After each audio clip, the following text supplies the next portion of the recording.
Hey, my name is Michael with Central Alps, and today we're going to be doing a tips and tricks video on this 2024 Ford F-150. We put a 2-inch zone leveling kit on it with some 35-inch ridge grapplers, but this is how to install the 2-inch zone leveling kit in your driveway.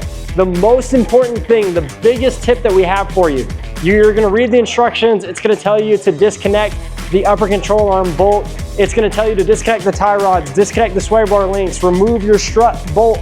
But the biggest tip that we have for you is loosen the lower control arm bolts.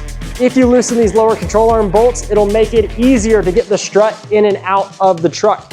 Otherwise, you're going to be fighting the lower control arm while trying to install the struts. So if you want to watch our Will It Fit video to find out what we did in order to make these tires and wheels fit, go watch the Will It Fit video. And if you want a walkthrough video of the exact setup of this truck, go watch the walkthrough video. Thanks for watching, and I'll see you in the next one. If there's anything that we can do for you, give us a call, 833-268-2577.